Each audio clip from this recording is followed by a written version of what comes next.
And when was the first time you actually got involved with the Covert Military Space Program? And why did they pick you? Well, like I said, I was engineered from the ground up. So my whole purpose from the time before I was even born was to do this job. So I was actually a Special Section Marine from the time that I was a baby. So I was really in the force from the time that I was born. And then again, it was about 17 years old that I was deployed for my tour duty. Did your parents know about this? Not at the time.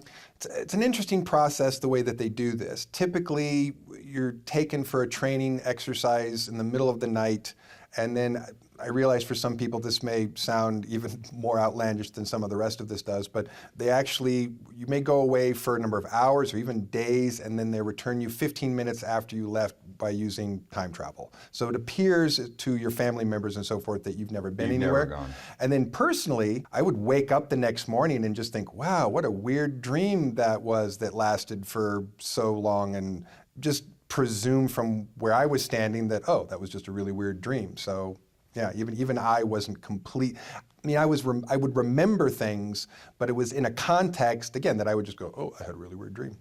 Let's talk about the 20 and back program. There's not a lot of people out there that understand this. Let's get in the definition of that and how you were involved. Sure. Well, again, I was deployed at 17 years old for a 20-year tour. So from 17 to 37, did my tour.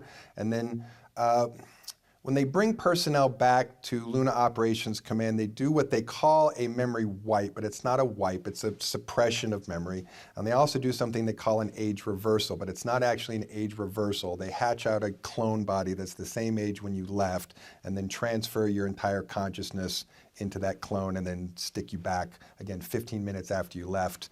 And so, again, the next morning, I wake up thinking I had a dream that was months and months or years long, and it's just like, well, that was really weird. And then just kind of had to deal with the recovery from that point on. But that's basically it.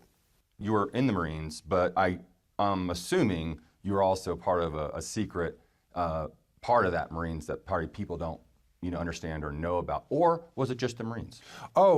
United States Marine Corps Special Section has what I would say a very loose relationship with what I would call the standard or regular Marine Corps, in the same way that all the military branches have covert military space program operations that are loosely associated because of the officer cadre and the way that intelligence information has to be passed around, but they're definitely compartmentalized in such a way that they're very separated as well. So depending on, you can have an admiral in the Navy and an admiral in Naval Space Command that have two very different levels of briefing on what's going on. So same thing's true with the Marine Corps and Special Section. So would you say you were an active duty Marine service member, or were you a covert specialist in the Marines that was, you were not allowed to be known, if you know what I mean?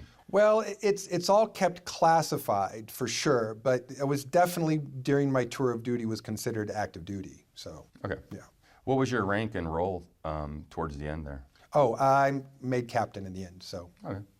But that is after clawing my way up to sergeant major. So, so I'm a Mustang, which means I started out as an enlisted person and got to get my commission and be an officer later. So I worked my way up. Does the general and the suits know? Obviously they know you're here, you're doing this. Oh yeah. Do they come to your house like they come to my house and say, Smith, you can talk about this, but better slow it down, you get over here? Well, they don't come to my house. We do communicate on a regular basis, and I was actually asked to do this job about 7 years ago, and my understanding was the command staff wanted to have someone to be a public spokesperson that they could have a certain amount of plausible deniability with. They didn't want to shock the world in such a way that it would really, rattle the cages of everyone. But they wanted someone that they could present information and sort of explain the narrative of what's been going on. And how do you and the general communicate? Through what means? I actually have a micro walkie-talkie in the back of my skull, and we also, special section officers, have an implant central in the brain that connects us to a psionic computer, so we get to experience a pseudo hive mind, and so we are able to just communicate psionically. Are the implants organic or are they a type of synthetic material? My understanding is they're mostly synthetic materials.